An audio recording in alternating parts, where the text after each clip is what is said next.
My favorite small person is Warwick Davis. Who? How do you not know who Warwick Davis Warwick is? Dunn? No, Warwick. It's Davis, right? Is it Dunn? The running back? No, Warwick Davis, dude. Fucking look. Look. Who do you think that is, right? Warwick Davis. Willow. He played like all the Ewoks. I thought you meant the running back for the Buccaneers. No, man. He's got that I don't know show. anything about Star Wars. Man, he has that show of Ricky Gervais and that other dude. Whatever, man. You claim to be like a barometer of pop culture, but I don't know what to think. I don't even know you anymore. Something missed me with Star Wars. I don't know what it is. My son thinks I'm a weirdo. Maybe it was just too good. It was too good. Maybe that's what it was. I don't know.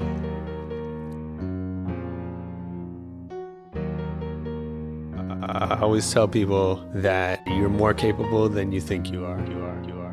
Be original. Don't be like the guy on the radio. Great music will prevail. So I would tell people, make great music. Don't make other people's music. Make your own.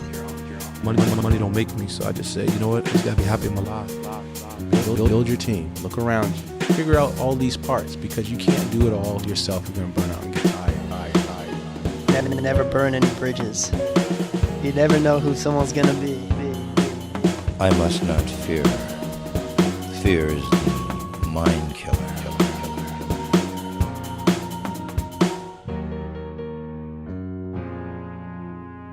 Welcome back to the Indie Playbook presented by Focused Noise. This is episode number 9. Once again, I'm your host, Eric Abel.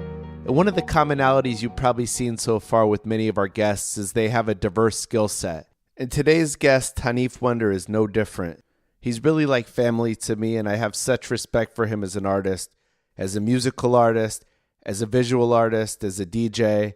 And I wanted to have him on because he's been earning a living solely off of his art now for over 10 years. And I know we get caught up with celebrity culture these days and superstardom. And I think sometimes we overlook how hard it is just to earn a living off your art. So if your eventual goal is to support yourself doing what you love, then this should be the perfect episode for you.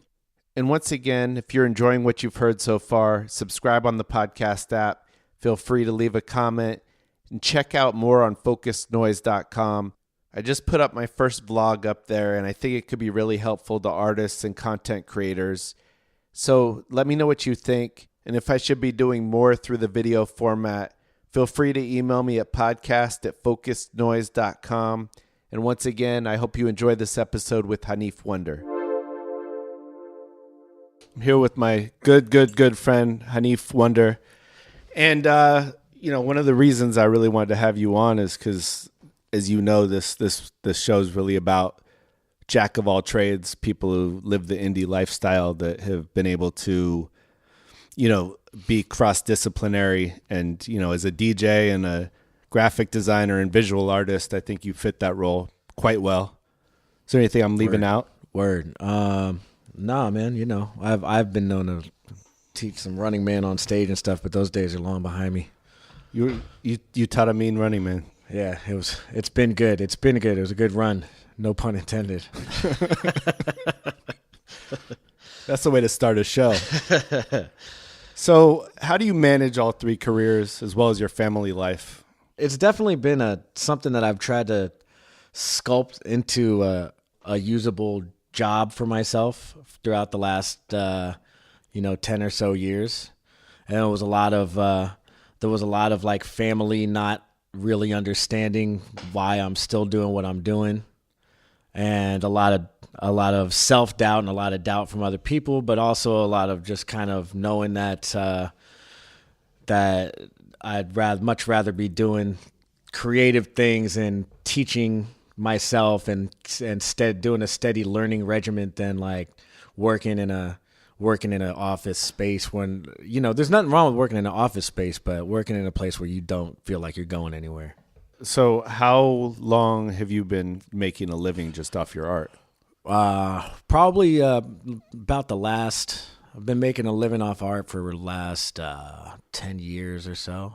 You know, 10 years or so in one form or another, whether it be doing graphic design or DJing parties and DJing clubs and stuff like that.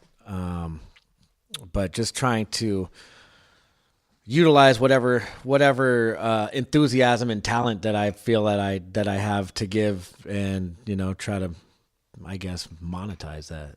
Yeah, I mean, I think it's a highly underrated achievement to be able to live off your art. Thanks, man. I mean, not many people can do it. And I know when you're coming up, everyone thinks you're going to be the next superstar.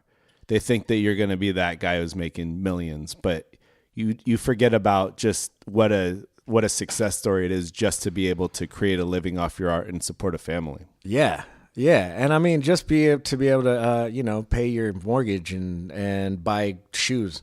That's so real. It's not even, there's a lot of, and I think that the way that not just the industry, but the creative outlets and the way that creative outlets are displayed, it makes it seem like you can just become a YouTube sensation all of a sudden, and then somebody's going to just hand you $1 million and your name's going to be on the tongue of everybody, at the water cooler at the office. But yeah, I mean, I think some of the problem with the YouTube stardom phase is that you see these kids with like 50 million views, and where are they really going to monetize that? It's such a flash in the pan. If they don't figure out a way to build a career off of that, it's gone before you know it. Yeah.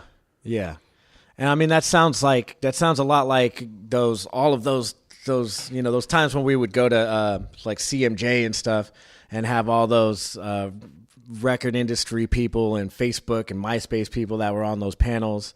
Right. And all they would talk about is how they're going to monetize views, basically, was it. It's just, how are we going to do this? We have no structure on how to do it. And that's pretty much what, a lot of us are figuring out right now, is how we're going to monetize what it is that classically there's been no money for. Right. Well, but I mean, there is a way to monetize, and people are doing it. It's just certainly. Now it's also a matter of just getting people's attention. Like that in itself is worth something, because you're competing with so many outlets. So many people are putting videos online. So many people are putting out music. So many people are creating art. So many people are just, talking into their Instagram everywhere they go. And how do you compete with that? What value do you bring to the situation? Yeah. A lot of, are you asking me that, or are you just saying that a rhetorical question? It's a rhetorical question. I mean, if you have an answer for that. Well, I mean, it's not so much of an answer, more of an observation of just, if you see somebody getting famous off of posting snaps all day, like what's that little dude's name that had his Andy Milonakis? Right. There was this video of him walking down, West Hollywood or something. Some guy comes up to him and is like, "Why does anyone care about what you have to say about this? Why does anyone want to watch you walking down the street talking about what restaurant you're walking by or people crossing the street?" And he's like, "Why wouldn't they?" And that's kind of the attitude. And if you're wading through millions and millions of just terabytes and terabytes of that's available, and a lot of that is getting those views that you wanted to get, then it makes you kind of take a step back and wonder, like, what's this all for in the first place? I don't know. I mean, there's got to be an end goal, right? I don't know what it is. I mean, if it would be different growing up as a 16-year-old right now. That's for sure. Oh, man. But the great thing is there's so many more opportunities out there to be an entrepreneur, to figure out how to build an audience. Kids are doing it way earlier these days because it's so accessible. And I love that. Yeah. And you really can form your own new genre out of whatever is there, whatever technology exists and whatever opportunities and people that have thrown something away. It's like a goodwill culture of just like taking all these things that are already there and forming them into a whole new thing that's just people never seen before, Yeah. So going back to your 3 jobs that you have. Yeah. What % would you say of revenue comes from each of your skill sets? Yeah, most of my dough comes from DJing, honestly. I'm doing 2-3 gigs a week, over 100 gigs a year.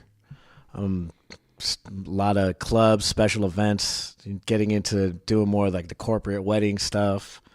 It's good because, I mean, I've kind of made a little market for myself in the sense that I'm not doing classic standard art, or classic standard music for these weddings. Even if it is a corporate event, it's going to be some different stuff in there that that I'm trying to separate myself from the pack with, you know what I mean? Yeah. I mean, do you think that's your biggest value proposition as a DJ, that you bring something different to the table where a lot of DJs are playing the same stuff you have on the radio? I mean, definitely. And it's not that I won't play I won't play radio hits and whatever, or things that people want. It's just a matter of, a lot of the times I like to specialize in playing your new favorite song and something that you've never heard that works with what you already like.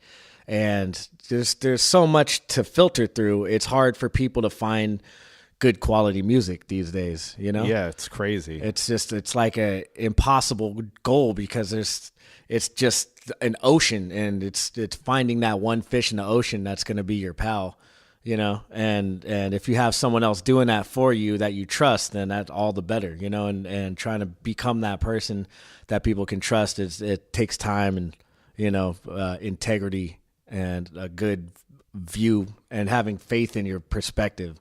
Yeah, that's true. And I think one of the things you do well is you find remixes that people have no idea about. And then, there's a familiarity to the song, but there's a remix that they're like, whoa, that's crazy. What's your preferred platform to search online to find your music? I mean, I call it it's a rabbit hole for me, and it's kind of familiar for everyone. It's that has had those like 4 o'clock in the morning. You realize it's 4 o'clock in the morning, like YouTube sessions where you're just like, oh my God, what am I doing with my life? It's 4 o'clock in the morning. It's like a flashback to the Special K days or something. Yeah, well, I see how you might not know about that. No, that's some 80s shit, man. I don't know about that. But no, man, it's like SoundCloud is really good because it's an instant platform for artists that aren't necessarily on anyone's radar, or if they are, it's very easy to deliver brand new music and content to your fans through SoundCloud and experiment with shit. Right. There's a lot of artists that are putting stuff out on SoundCloud that they're not putting out on their record labels or officially releasing, that take them in a new direction, and then they get to see how people respond and if people want to play it out or if it goes with other stuff. So I definitely like SoundCloud. I definitely, there's a few little pools, and some websites that you can take a look at that if you trust what people say.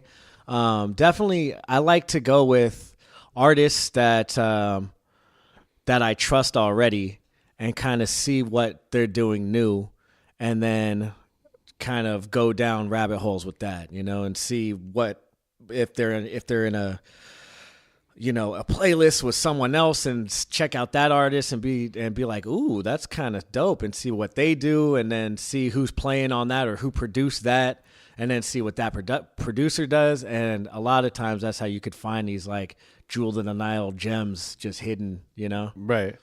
I know this answer would change every day, but what's your biggest sleeper record right now you would throw on and people would be like, ooh, that's dope, but maybe I haven't heard it. Damn. You know what? I even forgot the name. I just got it. It's this kind of Brazilian house music joint that just hits you out of nowhere. It starts, every time I play it, people look at me, they're like, what the fuck are you doing, dude? Yeah. And I always play it at the height of the night because it's just a banger. Yeah. And it's called Axe something. Oh, man. But, yeah, and then it just comes in and cuts up and it just hits. It's just such a banger. So going back to the early days, what was your initial introduction into music and art and, everything that you ended up doing as a career? Well, okay. My introduction to art was a lot, there's my parents, my mom doing art a lot when I was a kid and doing painting. My dad, managing and producing different bands growing up. He had a group called Viva Brazil that he was producing. And you were in the Bay Area then? Yeah, right? We were in the Bay Area. Yeah. And so there was always bands like practicing in my house and family parties. We would always have music and stuff. But a lot of it was my big brother also. He started collecting records and stuff when we were really little, and made me write raps and stuff. So there was a lot of just the hip hop culture, especially KMEL back in the day, back in the early 90s, and Wake Up Show and stuff, and just hearing these artists come out, and it was just like stuff that we've never heard before. Yeah. Intelligent rapping, and then kind of getting in later in high school with just, that's kind of what I studied in school, was artwork. And in high school, my brother started doing a lot of show promotion, running a production company out of Eugene and Portland. And so I'd help him out doing all these shows and bringing hip hop music to the Northwest, and got into doing flyer design and distributing flyers and figuring out what I needed to do with that. And just, finding myself in that business kind of as I was getting older. In college, I helped out with the University of Oregon's events department, multicultural events department. So we would bring artists like Sarah Jones and, kind of cool, bring like The Coup and Zion I and stuff to do these shows on campus. And then I'd always like have my group opening up for the shows and then doing the flyers and stuff. So trying to get in wherever I could, making some dope culture happen. Right. And then like having started doing radio. So that was a really good opportunity to help kind of advance that agenda, and make that happen more often. And, back then there wasn't a lot of money floating around for any of that, but it was fine because I didn't require that much money because I was a kid, And that's the time to build it. Yeah. At that point. Yeah, when you could just eat shit for like 5 years straight. Sleep on the floor. No Yeah. big deal. Yeah, and then the rest is history. We got we've gotten into realizing that I wanted to perform the art and stuff, not so much in the promotion part, and so that's where we are now. So what do you think it is about hip hop culture that creates this DIY type of attitude that a lot of us developed? Because it has to be, because no one's going to help you. It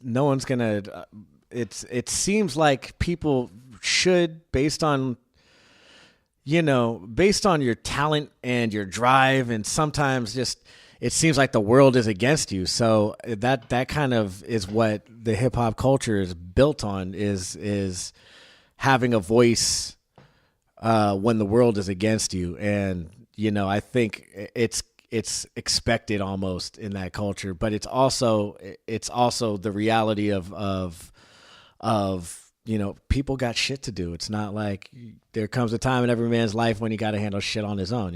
It's right. It's not like it's people are gonna hold your hand through everything. So that's kind of where it comes from. And plus hip hop culture in itself is kind of an amalgamation of so many different cultures already. Right. And so many time periods that are kind of thrown into that to make whatever hip hop is these days, and and whatever it was with sampling and all that. So yeah. Yeah, I mean, I guess if you go back to the beginnings of hip hop and how the lack of money for the arts in the school systems in the Bronx, and people just basically plugging into the lampposts and DJing right there on the spot. Yeah, it comes right from the beginning. Yeah, it's necessary. Yeah, it's a necessary thing, and to be a hip hop star back in the day, to be able to help other people have that good time in the face of so much adversity and so much shit that was going around, and to be the person that could bring that party was just, then you're a superstar, That's true. So who gave you your first big opportunity? Probably my big brother Kareem. Boom Bap Project. I mean, it's a lot of just working behind the scenes, like I said, and that's when I got really into wanting to do my own music. And my brother would produce beats and I'd use his beats, and he'd hook me up with like old Jake One beats from back in the day, and he'd be like, "Yo, Jake, can my brother use your beats?" And it'd be all good. And so there was a lot of playing. You used those for like 5 years. For years, man. I mean, I think you rapped on some of those actually. But I did, or I DJ'd yeah. for you using some of those beats. Yeah, exactly. We used those for years, man. And because Jake One's so talented that those beats stood the test of time. Yo, and we would do these shows and open up for these dudes from all over the place. Sometimes people that I really looked up to, and they'd be like, "Damn, what's that production?" I think that was a good opportunity because it gave us an ear that maybe we wouldn't have got if I was playing, the shit I was making on my EPS, which was just we all start somewhere, right? it was mere child's play. Yes. What do you think was the biggest mistake you made while trying to get people to notice you in the industry? It's a hard question because there are so many micro mistakes that you can always sit back and wish you did something different. There's a lot of there's both a non-ego and ego mistake that I feel like I can't really pin down to a specific, point of something that had like an event, right? But just representing yourself in front of people that you think they need to see a certain side of you. That you need to act a certain way because these people have been so influential on you, and it's not really the reality of the situation. That people are just people when it all comes down to it. So you find yourself being a fucking idiot and, just over exerting yourself and trying to be Johnny Cool Guy on the spot. Right. You got to imagine we weren't around everyone that someone in LA is around or New York is around constantly. So that once every 3 months where we'd open up for one of our idols, it was like, it seemed much bigger than it really was. Right. And it's like this moment of your whole 16-year-old self, like comes to fruition where you're like, I've got a chance to like make an impression with this person. Then you could overdo it. You could try to overly make an impression. There's people who come off way too cocky. There's people who are just way too talkative and in people's ears, have a few too many drinks, and all of a sudden it's like, you're trying to get pad this guy away from me. You're trying to pad your sense of nervousness with alcohol. Don't do that. Don't. It's a good lesson. Do not do that because you'll just end up making a fool of yourself. And I mean, I sound like my dad now. This is just my dad's interview, man. But the same thing could be said on the other side. Like, if you don't speak up, and if there's something that you do want to say, like there's a lot of times creatively, I think I've made mistakes. I'm not necessarily saying with our group or nothing, you know what I mean? Right, but right. Go ahead. Just in life in general, where I feel like I could have been more, I could have exerted myself more creatively to do what I think sounded good. Right. And I maybe didn't have enough faith in my own perspective that I didn't think that it was, a change that everybody else would like or something in the band. And so that didn't happen, and the song ended up failing because of it or something. And it's a much harder dynamic with groups because you're trying to find that common ground that you all could be happy with. And sometimes it's impossible, so the person who ends up like controlling, who's mixing the music, for instance, or producing the music sometimes has a little bit more say. Yeah. But you're right. You do have to speak up if you really feel like you're bringing something to the table that's important. I think one of the other mistakes I personally made kind of in that same realm is in terms of being passive was like not knowing how often to hit people up. Right. So it's like, if we're looking for a show and I'm calling or I'm emailing someone, how often do you do that where you're still being persistent, but you're not annoying the shit out of them? Right. And finding that balance. And I think that comes with time. It comes with sometimes stepping over the line a little bit and then learning to step back. Sometimes, it's better to be a little more on the aggressive side than too passive. It is. And I mean, I find that we are kind of, lucky to be part of a generation that got to experience the birth of the digital era, and as well as live our childhoods in more of an analog, childhood without all this stuff. So we're fortunate enough to see this evolution of contact material and ways that we can reach out to each other, and I think it is it's largely a teach yourself culture. Okay, check it out. Back in 1988, to make a call to the Philippines for like 10 minutes cost like $30. Right. And you had to dial like 20 numbers, and it sounded like shit.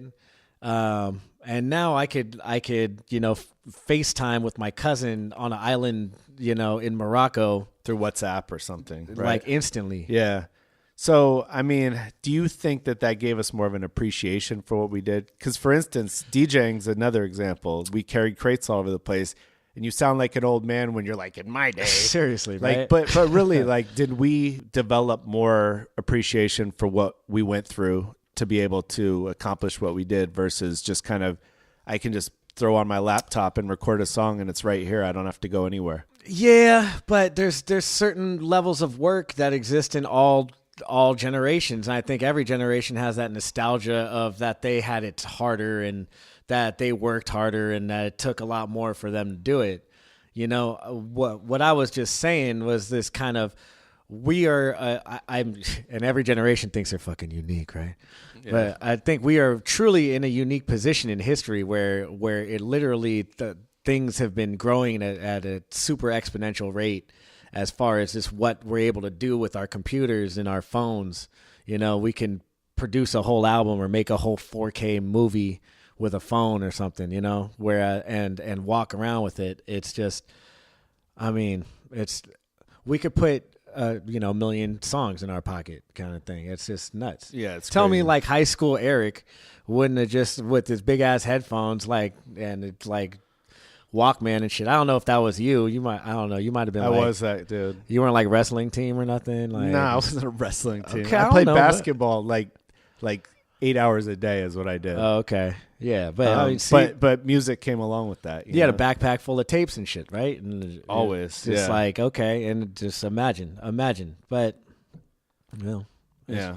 So just to give a little perspective to listeners who don't know, when you were talking about our group, it was Animal Farm. We were in a group together for quite a few years. And your brother, you were talking about Kareem from Boom Bap Project, which is on Rhyme Sayers, one of the most successful independent labels in hip hop history, Yep. I would say. Yep. So what do you think is the most important lesson that Kareem taught you? Well, there's quite a few. There's some embarrassing ones and some real like thumbs up, high five ones. Right. A big one, maybe I'll go through a few or just one big one. A big one, and I think I've shared this with you and some friends, is like, my brother put us in dork check when we were growing up, and dork check it lasted, maybe a little bit longer than I would have liked it. But it was just kind of a perspective from an older brother that's like, hey, don't do that, dude. Don't do that. You're being a fucking dork. That's not cool. That shit's not cool.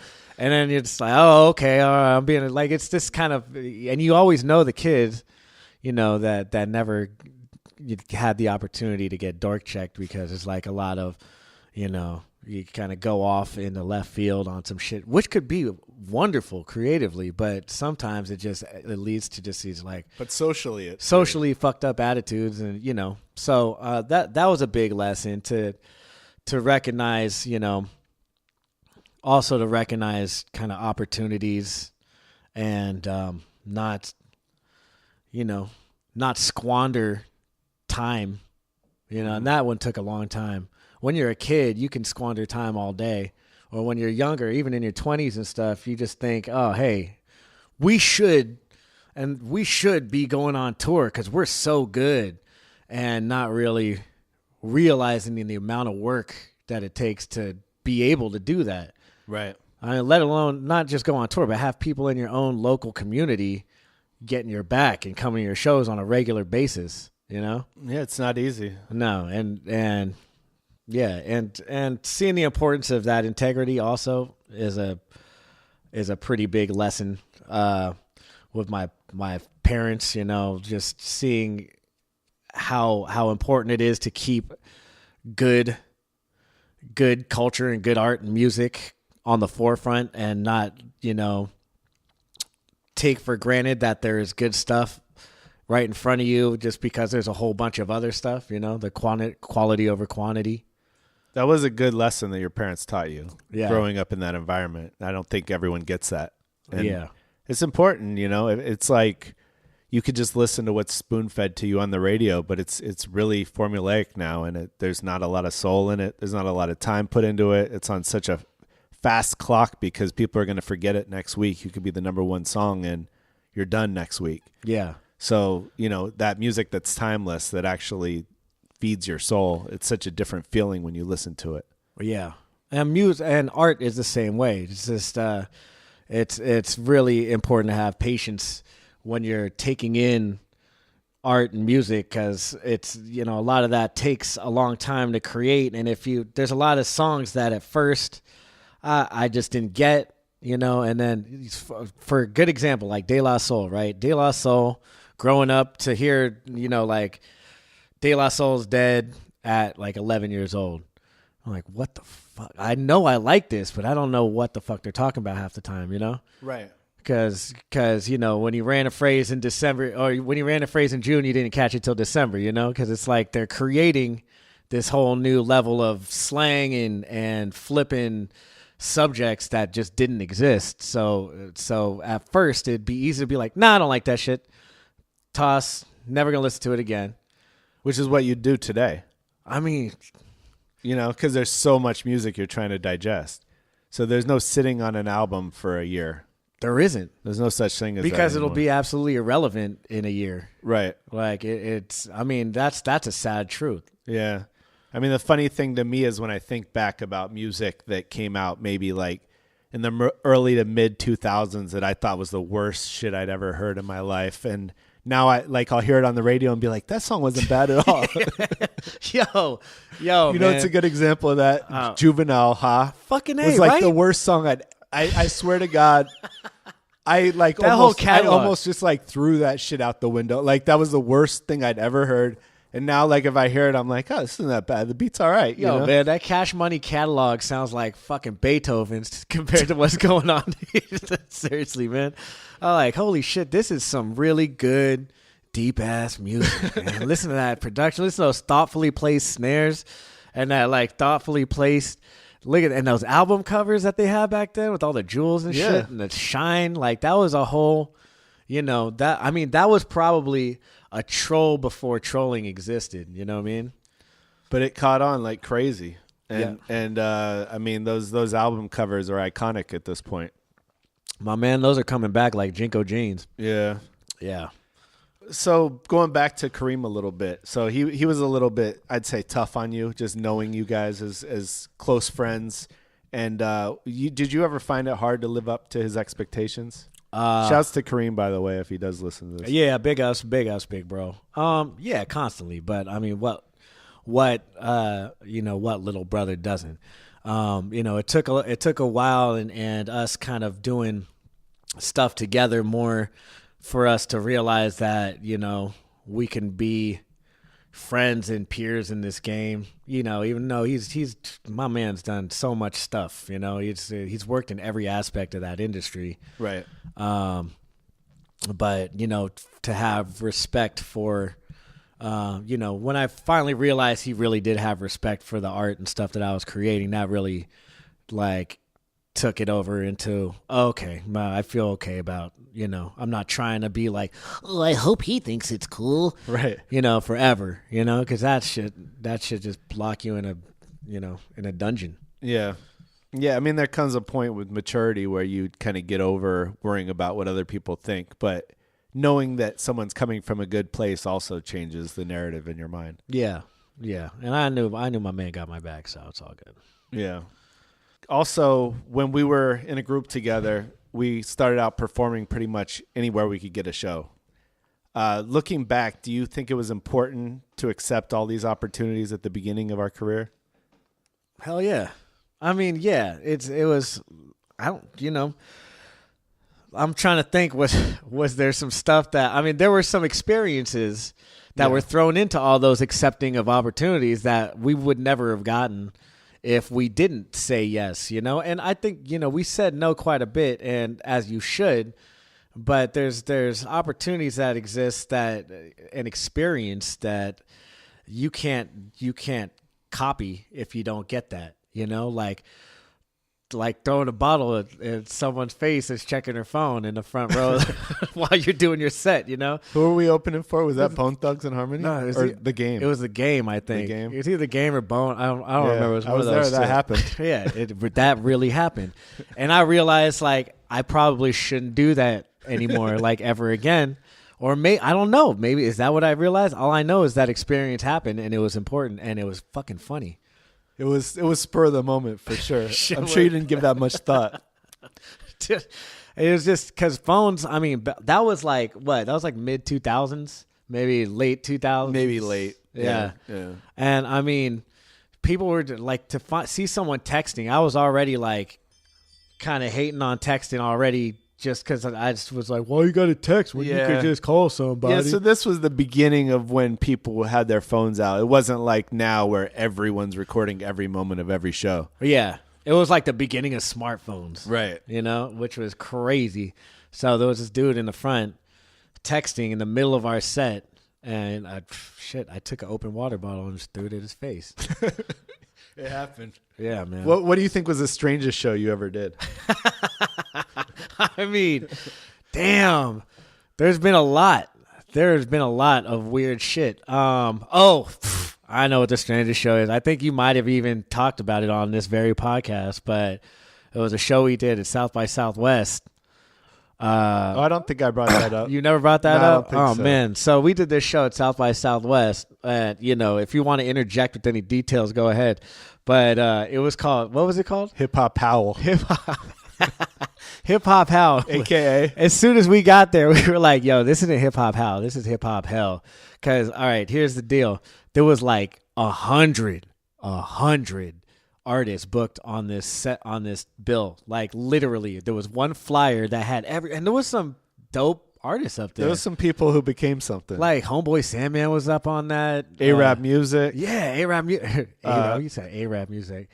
I guess that's Am I how wrong? I don't know, man. I don't know how to pronounce it. Anyways, he's dope. Yeah. And the group, the Fat Jew was in back then. Was in there. What? Yeah, Lee Feldman went to school with that dude. Yeah, with those guys. I can imagine. Yes. So, anyways, it was a stacked bill. Like, I've never seen a flyer with that many names on it for one day show. It was one day, and every band got about like 5 to 7 minutes to do a set, and then they had to walk off. So, production wise, it was just fucked. It was like, I don't even think there was a sound man. I think it was like one bartender be like, whatever, dude, is there? I don't know. The sound was terrible. It was just everything was awful. But I mean, that's the fact that it was awful wasn't the weird part. The weird part was, and which might even be like really rich and cool when it all comes down to it, is that, if you're seeing people put it up for like 5 minutes, 7 minutes at a time, and a lot of these kids came from all around the country,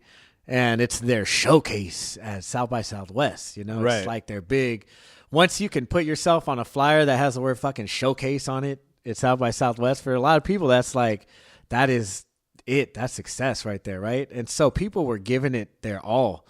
And we saw so many different versions of what kids thought they should be doing. Right. You know what I mean? Like, just to interject, the second we walked in, someone's like rolling around on the ground rapping. So that was kind of our first foray into that experience. And then right afterwards, it's like this dude who's like kind of Andre 3000, but he's more like Andre like 713. And then there's like another group of like the punk white dudes who are like, we don't give a fuck, talk about fucking drugs and sex. And then like there's a next one, there's like, you know, there's a dope lyricist with like absolutely terrible beats. And then we go up there and we do whatever the fuck. We just bounced around a lot. We jumped around the stage. Man. So yeah, hip hop howl, weirdest. It's a good answer.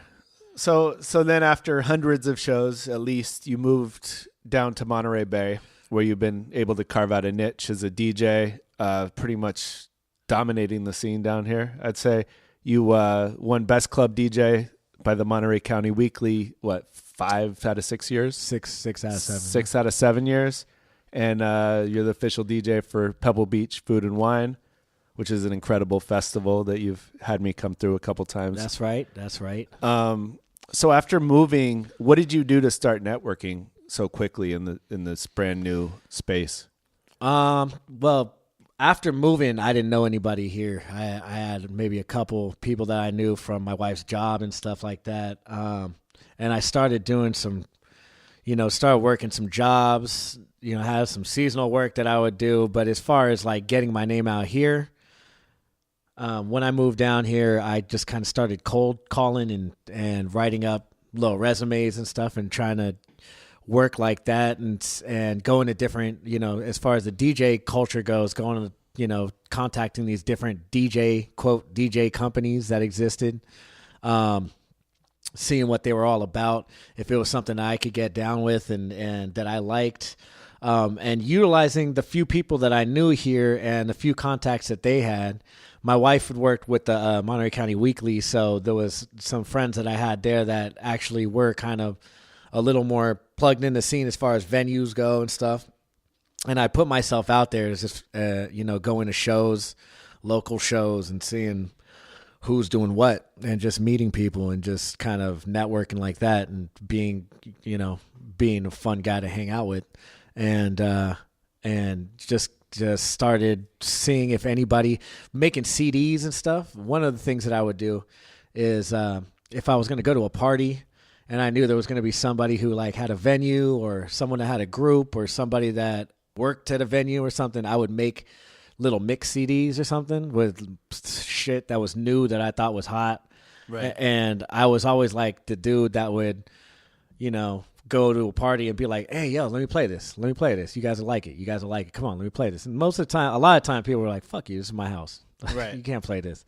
And sometimes they would. And then sometimes, some of the best connections that I've got in this town were doing stuff like that, and meeting people. Like I went to this guy's house who I still work with to this day.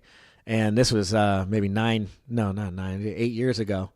And I brought a CD over, and he's just like getting off of work. He owns this restaurant and is a new hip spot in town. And I'm like, no, let me play this. No, man. And he's about music. He really loves music. His brother's a musician. And I think I just, had some beers with them and just started talking. And every once in a while I'll be like, come on, man, let me just play this CD. Come on, you'll like it. And he played it and just ended up hiring me that night. And I still work for him to this day. That's pretty amazing. Yeah, so there was a lot of that. And then, once you start getting your foot in that door and you have a place that you can call a residency, a place that you're spinning at on the regular or performing at on the regular, then it's a matter of maintaining your brand and maintaining your perspective and believing in it, and show improving every single time you do that show. And, yeah. So now that we're in a day of no CDs, what would you recommend young DJs do to try to get their foot in the door? Have a readily available package that they can give out to people. Have a decent looking card that has some kind of incentive, and have a good, just have a good introduction game, man, and don't be too pushy. Right. Relate with people no matter who they are on more of a human level, and not on a you can do something for me level, because people will be able to see through that really quick and not want to give you the time of day at all. Yeah, and remember, when you're approaching someone who has gotten approached many times over the years because they're maybe in a power position, whether they own a club or, they're an A&R at a label or whatever whoever you're approaching, remember that they have had that experience so many times they can see it coming from a mile away. Yeah. And the last thing you want them to feel is you're asking something from them. Yeah. They want to feel like you're bringing something to them. Yeah. How can you help them? It's such a different way if you can flip your approach and approach people with a way that you can actually help them, I guarantee it will change their outlook and the way that they respond. And if you really, put care into, your first impressions or your second impressions, or just the way that you carry yourself in general, don't get too drunk when you're out and you're trying to network and you're really trying to do something. Don't get sloppy. And there's something to be said about once you really have a connection with somebody, joking around about stuff that's not related to what you're talking about. And then it's, hey, oh, by the way, this is what I do. And they already see who you are as a person. So they'll automatically have more respect for, your art or your music based on the way that you've carried yourself when you first met them. You know what I mean? Yeah, they're buying you. Yeah. I mean, they really are. You're selling yourself. So it's you're the product, and they have to like you first and foremost. Yeah, no one's going to want to help out like an unknown dickhead. Right. You can't come in. Yeah, if you're entitled and you're unknown. Yeah, that's double whammy. 0 for man. 2. Yeah. Not a good start. So do you think living in a smaller market's impeded your ability to make as big a footprint as you'd like? No, I don't think living in a small market has impeded my ability. In fact, I think it's about looking between the lines of whatever market you're in. And it could be a huge market. I interviewed Chuck D once for the Eugene Weekly, and he told me that, we're getting to the age, and this was like the late 2000s also. And he was saying, we're getting to the age of where you don't have to be in LA or San Francisco or New York to be able to spread your art effectively throughout the world. You can do it from your bedroom in middle America if you want, Yeah. And for me, a lot of it is just wherever I am, you kind of have to read between the lines and see what it is you can offer that community and what they can offer you, and how you guys can like symbiotically grow and, play it like a chess game also and see moves down the board. Yeah. So do you still feel growing regionally as an artist or a DJ is the move, and then expanding from there? Most definitely. Because I feel like that's an age-old tested theory, but it seems to still hold true because you can still spread online. Yeah, I mean, without having to visit all those places. There's something to be said about having patience with your region.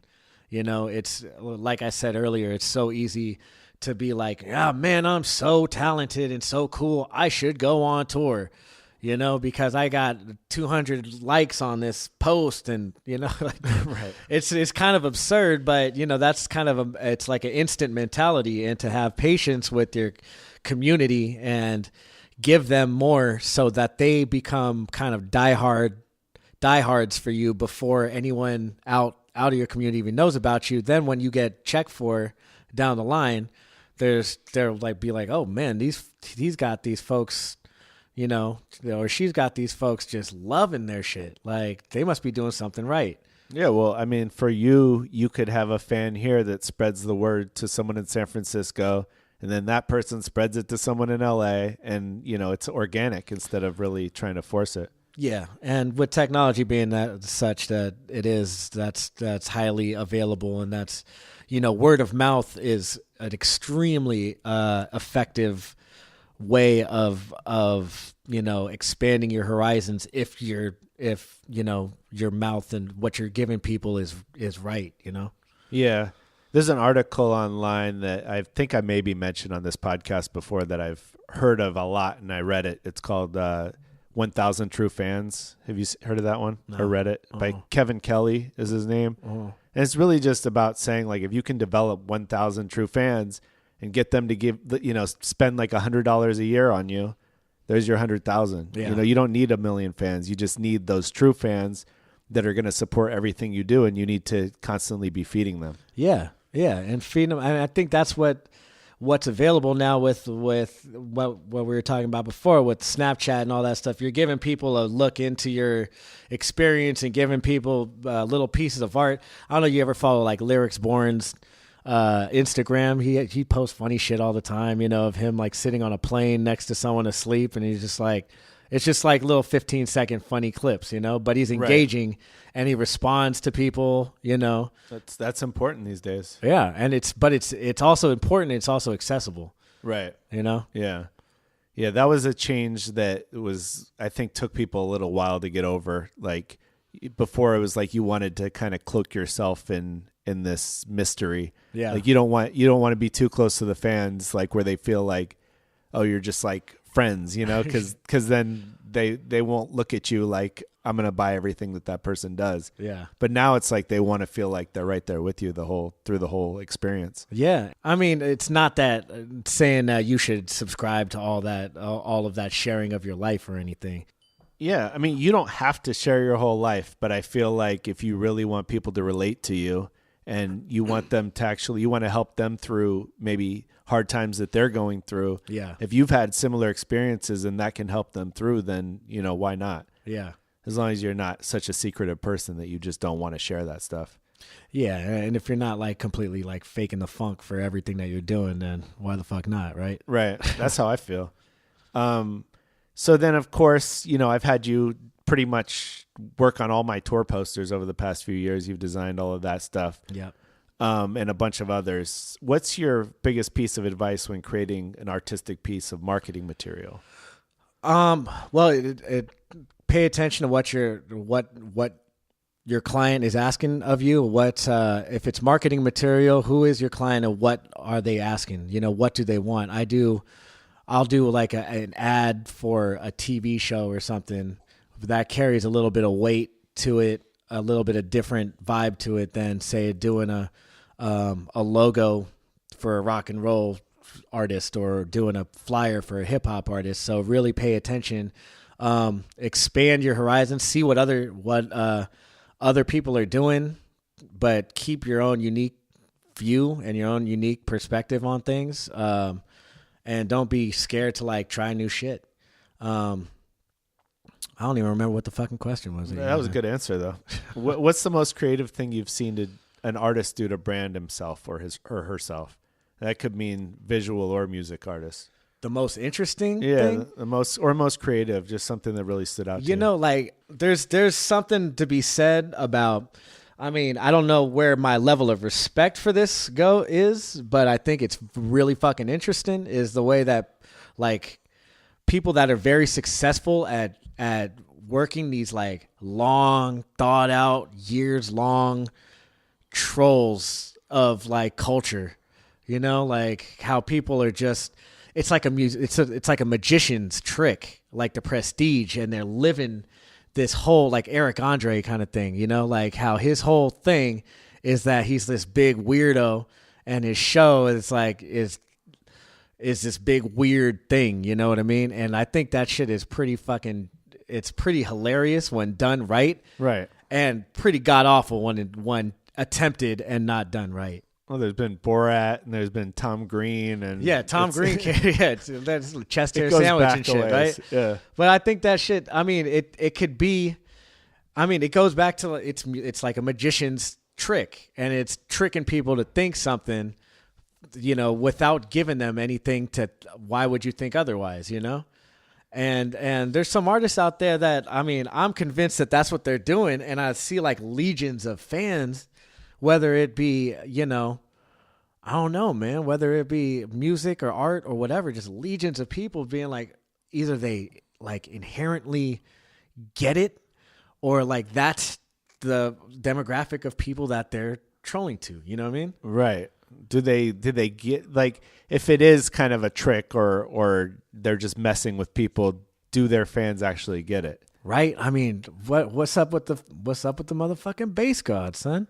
I mean, who knows? Who knows? I don't know. This has been a conversation that Eric and I have been having, that you and I have been having for years. Well, my guy Mike Shahade is friends with him, and I could ask him. Yeah. If that's a real. You find yourself in a position where you can get an answer. Yeah, but you never know, and also it's like if you're putting on this persona for a bunch of years, do you start to become that person? Right. Like what's separating? It's amazing. Stephen Colbert was the king of that. Like exactly, man. That's he what I'm really saying. killed that character, and you knew it wasn't real, but he played it off so well that like forever. Yeah. And that shit is genius. It's a hard job to do that. So I mean, creatively that is amazing. It's always artistically when it comes to visual arts and stuff, it's pretty difficult to sometimes to really put yourself in a position where you can think to yourself like, man, my shit is really dope and different. because there are some really talented people out there. And, Super talented. And the stuff is really available. And, through social media and Instagram, you have access to it. You could see your whole feed just be amazing, dope art that is in the same, medium and genre as what you do. And it's up to you to just be like, it could either make you feel like shit and like, I can never be that good. Right. Or you be like, yo, man, my perspective is different. And my perspective is dope, and I believe in that shit. And, that's what's that belief, even if you're not technically as skilled as those people or whatever, I think that belief will carry you over a lot of different humps that you may put in front of yourself. That's a good point. I mean, we all have this unique perspective that no one else can exactly emulate. And, who's to say who's better in someone else's eyes? I mean, there's people who, will swear that someone who just started rapping is better than someone who's been doing it for 20 years, Yeah. It's just, it really is a matter of perspective. And I agree that confidence, if you don't have the confidence, that's somewhere to start. Because if you're not confident in the art you're putting out, it's going to come across. It will. People, it might not come across right off the bat. It might not come across years down, but it will. And I think the longer that you stack a bunch of weight on a faulty card pyramid that you don't believe in yourself, you'll fall that much harder. You know what I mean? Yeah. Yeah. And to be fair, I'm glad that there's a lot of artists and stuff that didn't get the opportunity to get put in dork check, because thank God for them. Because they're so out there, you mean? Yeah, and what if someone was like, nah, man, don't do that. And they're like, yeah, I won't do that, You're right. I mean, if someone told Andre 3000, don't dress like that. Someone if they said, you got to be cool, Yeah. you got to dress like Big Daddy Kane, it just wouldn't have worked, you know? Yeah, and like Old Dirty. If someone told Old Dirty, you can't be yelling like that on every song and shit, right? And he was around a bunch of cool motherfuckers. There's people that weren't doing that shit, though, Right, but they accepted him for who he was. They didn't try to change Old Dirty Bastard. They knew, Chuck D didn't try to change Flava Flav. That's a unique person. You can't put them in a box. No, you can't put Flava Flav. Nobody puts Flava Flav in the corner. So real. So let's get into productivity a little bit. Okay. You have any routines that help you with that? Just being productive? My routines are giving myself time and space to focus on a task. And I'll be the first to admit that I'm a real scattered person already. And, I do have multiple things that I'm working on all the time. Yeah. So when I find myself doing the best work is when I just stop with all that other shit and focus on one thing. And sometimes it's the hardest thing in the world to do, but when it really works and you find yourself getting really into your craft, then that's where the big payoffs happen, I think, This is a question because this is something that's always affected me when I was being artistic, is coming out of that zone and trying to communicate with people where you're in such a spacey situation. We kind of talked about this a little earlier. Do you have that where you're just you're in such an artistic zone that you can't jump back into normal life and function? Well, yeah, for me, most of my visual arts happens in the middle of the night, so I don't have that problem. Everyone's already asleep and shit. I used to have that problem with my lady who's now my wife, but she was my girlfriend at the time when we were doing shows or I was DJing or something, and I get into a mode where I got to kind of concentrate on, I'm about to go up on stage. I got to, kind of get into a mode because I don't know, people will see through that shit if you're not. Right. But she would get really upset that I wasn't standing next to her, introducing her to people and holding her hand and, which understandable in any other situation, I'd be like, oh, I'm a dick, But when you're in a position like that where you have to perform and you have to reach into a part of yourself that you're not, you have to do that on the fly, when they call your name. Right. Then you have to put yourself into that zone and having your rituals and routines that'll put yourself into that zone is pretty important. I mean, whether that be a nice little cup of Maker's Mark or like Paul Sheldon, he had his cigarette after he finished his novel in the woods. It's a routine, something to look forward to, something that is a barometer for when you're done or when you're starting, or take breaks when and stuff that makes you feel like creatively comfortable. Yeah, I mean, that's such an important point, and I think now seeing people perform for so many years, I've been in that situation. I think we've all had, a girlfriend there at the show that, gets in a fight with you right before you're about to go on stage. Oh, man. And, it totally throws you off. It takes like 10, 15 minutes on stage to kind of bounce out of that. And it is almost a different persona that you've got to personify. Anyways, you have to like almost become a different person the second you step on stage. Yeah. And you got a job to do, it's not, everyone doesn't get the opportunity to be up on that stage in front of those people. You got a job to do and you got to do it. If you don't do your job, you're not a good fucking worker. Then right. Even if it's only for $50, yeah. you're doing it to try to build a following. I mean, sometimes especially when it was only for $50 or sometimes especially when it was only for drink tickets or something, you know what I mean? But you're in a new place that you've never been to. You really got to, hopefully get that one person that's never heard of you guys to be like, damn, I am going to check for these guys forever now. Right. That's the whole point. Otherwise, why are you going on tour in the first place? Fame and glory? I don't know. Is that it? Good luck with that.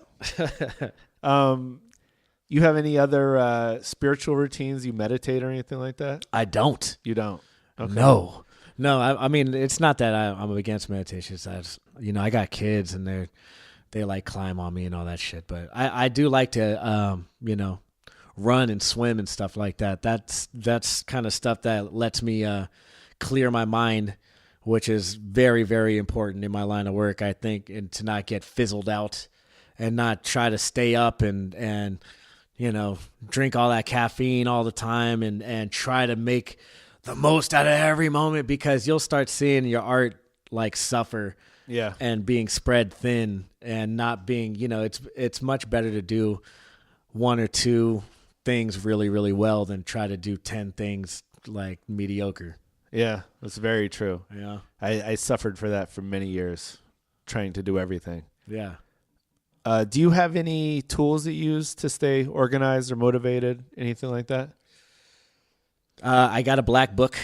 The tools I use now, to stay organized. I really, I have a black book and a calendar. The calendar just helps, man. A lot of people have lists. I think I'd probably be better as a list person. Just getting around to doing that. Yeah. But yeah, I mean, there's a lot of organizational tools out there that I utilize, digitally, digital calendars, email. I'm doing this kind of email blast list thing that kind of has analytics built into it. So that does a lot of the work for you. A lot of the guesswork is taken out of it. And you said you're using Constant Contact? Constant Contact, yeah. So they send you, these little progress reports on whoever is interested in your stuff and opening your stuff and, what they're spending time looking at. And if they unsubscribe, you get to see how many unsubscribers you get. Yeah. So it's pretty cool. I mean, I had that shit was Greek to me for a long time. It still kind of is, but it's, it's a learning process. Yeah. Yeah, it's important because you have direct access to your fans and, potential clients, anything like that. Yeah. And that's something for, up and coming DJs, especially, it's DJing is becoming a ubiquitous thing with the kids, because it's everywhere. The culture is everywhere. And the technology is such that you can do a decent set, with your phone. Right. I mean, don't you think a lot of venues now want you to be the promoter too if you're a DJ? Of course. So and bring you have the people to have in. access to your fan base or potential fans or Yeah. And having your package, like what I said before, having your package together and being able to deliver on your promises, and the bigger your package is, the bigger your promise. Let's just end with that. All right, let me regather myself. So what are some of the distractions that young artists or entrepreneurs should avoid? They're loser ass homies. People that are in your life that you know in your heart are just like sucking your soul dry and making help, like forcing you or contributing to your bad decision making, that's taking you away from something that you really, really want to do. That's something that people that should be avoided. I mean, that's as real as it gets. I can't think of anything more that you need to weed out in your life. Yeah. Are the people who are going nowhere. Yeah. You know, and it's tough. You grow up with some people and you've known them forever. You've been through so much together, but you have to sometimes accept you're going separate ways. Yeah. You're growing in different directions, and maybe, you know, at some point in life they'll figure it out and turn their life around. But if they're going nowhere and they're dragging you with them, don't go along with them. And it's not even necessarily people going nowhere. It's just people going in a different direction, and that's not necessarily positive for what you're doing. Yeah. You know.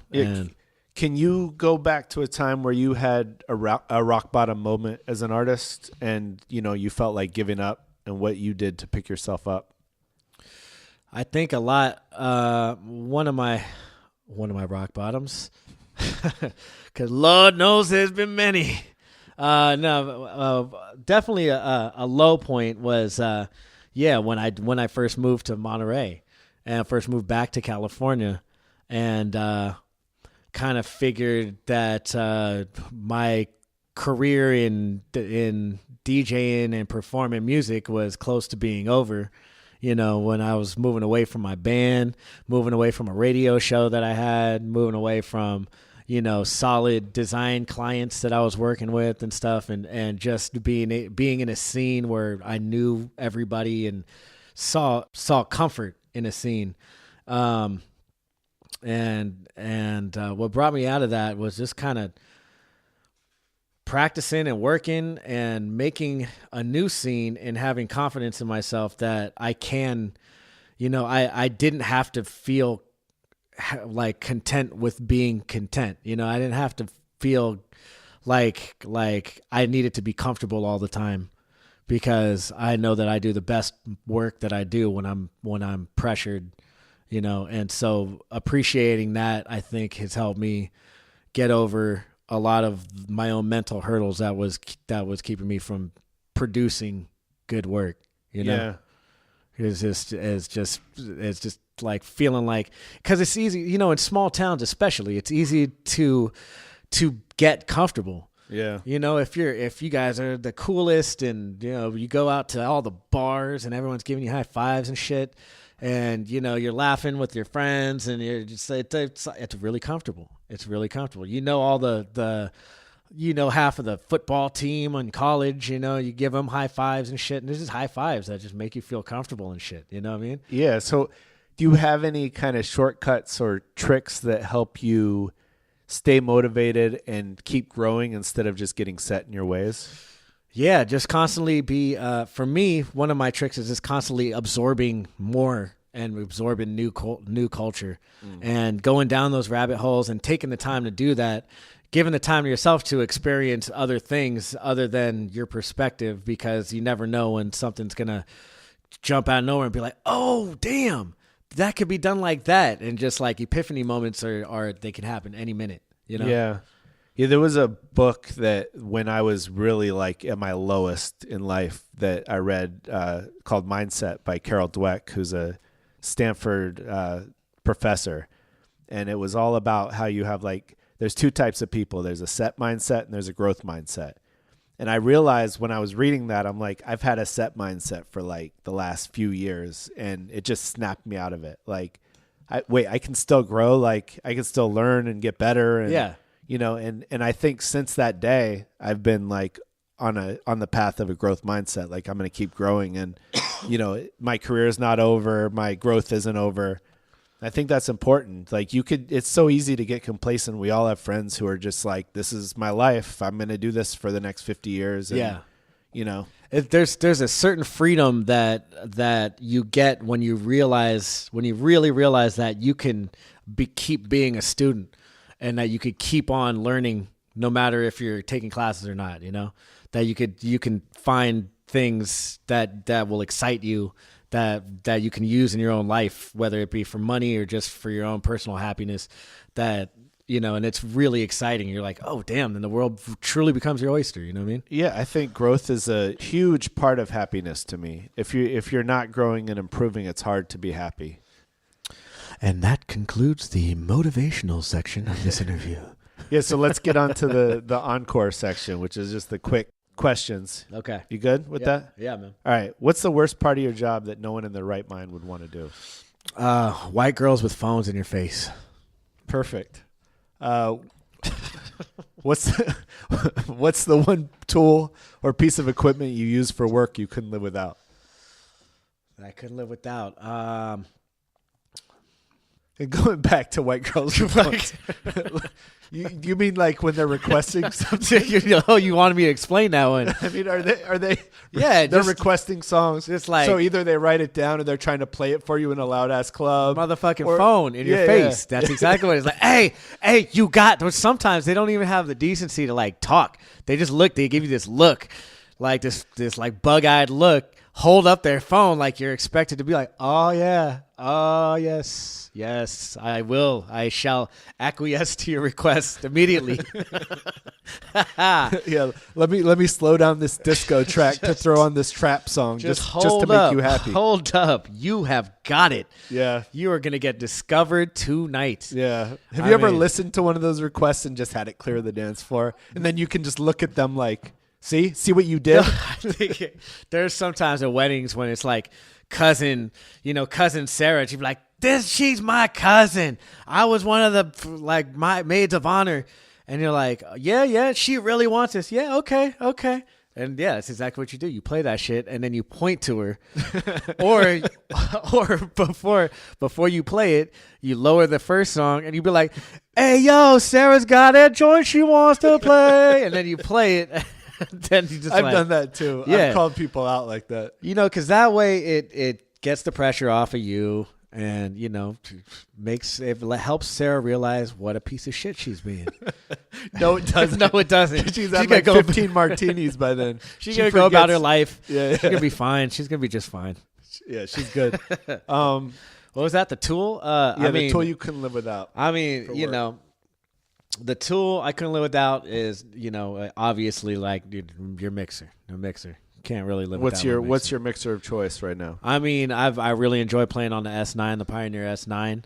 When I do a lot of gigs, I work with like controllers too sometimes when it's like very easy, but they're all sell out. I'm just playing with you. Hey man, if you guys get a chance, this guy has a thread that's on Facebook. I think it's like 20,000 hits on it right now or something. I think it's definitely over 7. It's pretty good. It's pretty good. But it's about how he was a button pusher this one time, and it was just ridiculous. Yeah, I forgot my control vinyl. You were actually playing down here, weren't you? I was. Yeah. It's Cannery Row Brewing Company. That's right. And forgot my control vinyl. And yes, 7,500 comments later or something. Here we are. Yeah, that's the thing. 4 years later. See, control vinyl. There would be an old school cat that'd be like, control vinyl? Fucking sellout, Yeah. Like it could just go up and it'd be someone who's... Yeah, but now there's a young kid who's like, what's control vinyl? What the fuck is control vinyl? What's Serato? Yeah, exactly. Oh, man. Yeah, so mixers, pencil, whatever. It's just it's mostly your mind. That's the biggest tool, man. Don't get all fucking hung over and try to make something. Yeah. So knowing everything you know now, do you feel like following your passion is good advice? Yes, it is. I feel like following your passion is very good advice. Good. I'm glad you feel that way. I mean, I can't count how many times, like, my dad got in arguments with me when I was in my early 20s. Yeah. Being like, you're still like, why are you DJing right now? Go get a real job. I'm like, I'm building something, Dad. He came from a music background. He did, man. And a lot of what he was saying most of what he was saying was right. And I don't know, if I wasn't the person I was, I probably would have just done that and it would have been fine. But fine isn't happy necessarily. No, right? It's not. So we all got to find what our passion is and what we're meant to do on this planet. Yeah. And don't let anyone tell you that's not what you're supposed to be doing. Yeah. And, just know that it's going to be hard, know that it's going to be difficult, and embrace that, level of difficulty, because that's the thing that's going to show who you are to yourself, which is the most important thing. Yeah, and just as you mentioned earlier, if we didn't take on some of those awful shows, we wouldn't have had so much fun. I mean, some of the most fun experiences are those shows that you're just like, no one's there, or Cracking you're not up. expecting anything. Yeah. And it's just like that experience in that moment, just really cherish it, because it's not there forever. No, it's not. So when you're older, you have kids, and you can think back like, I did this. I went out and toured. I had a good time. Like, this built who I am. This built my character. You can appreciate it. So like, don't just keep striving for this like spot on the top of the mountain where all of a sudden the lights shine down and it's like, la, because it doesn't exist. You just got to appreciate the journey and enjoy it while you're there. Yeah, exactly. What did your 21-year-old self do, speaking of yourself in your 20s, that you wouldn't be caught dead doing now? Oh, man. I mean, it's a certain level of touring that I wouldn't do now. Yeah. I would have paid to do back then. But it's just a matter of responsibility and having a sense of responsibility. But generally just not taking advantage of the time that I had and the energy that I had, and the late nights. And I appreciate sleep a lot more now than I did when I was 21. Yeah. Well, you need it more now. I need it more now, yeah, and it's a necessity. So just having appreciation for that, I guess, is something that, which is not like the sexiest answer. No, that's real. If you had to start again without your network, but knowing everything you know now, what would you do to start earning a living within 30 days? Within 30 days, I would establish very quickly, like the first few days would kind of be establishing myself, making some product and some content that I can work with, that I feel happy with, whether it's like making a few designs, making a few mixes, some beats, a website, putting something together that, and the next week or so kind of going out and going to different events and different spots and meeting people that are putting events together, parties together, and kind of giving away all the stuff that I just made. So it's part creating and part marketing, basically. Yeah, I mean, are we talking like if I was to move to Mars and shit, or if there's people in Mars that run a club or something? Yeah, I mean, if I have no access to like all the other shit that I did, like all the other art that I did, right, then that's what I would do. Just kind of putting a package together and having something that you can give to people, right away, and having confidence that represents who you are and that like how you're going to go in the future. If an evil dictator took over the world and banned all art, but allowed each person to keep one album and one book, what would you choose? One album would probably be Songs in the Key of Life, Stevie Wonder. It's a great album. And one book, I gotta say, one book would be the graphic novel series, Preacher, probably. Okay. And if you could send a 280 character tweet, because they just doubled it, that everyone in the world would see, what would it say? Holla, holla, holla, holla, holla, holla, holla. No. I mean, if I could send it to her, I just say to have faith in your perspective. That's been that's come up a lot, so it makes a lot of sense. That's just something I've been kind of, it's gotta have faith. You gotta believe in your perspective, because if you don't do that from the first day, then what the fuck are you doing? Yeah. And then where can people find you online? You could find me at www.hanifwondir with an IR.com, HANIFWONDIR.com, or same thing except with a DJ in front of it, DJHanifWondir.com. All the standard social media outlets, the places that you get your news. You could find me in the rap pages, whatever. Yeah. The MySpaces. MySpace. I'm still on MySpace. There you go. Updating that shit. So look up Hanif Wondir on MySpace. Get all his new material. Check it out. Yo, big ups Friendster. Big ups, College Club, all that shit. Word. All right. Good? Thanks again for tuning in, and thanks to my man Hanif for being on the show. Make sure you check out FocusNoise.com for all the back episodes or subscribe on the podcast app. And once again, we'll be back next week for episode number 10. It's going to be a great one. Talk to you then. Peace.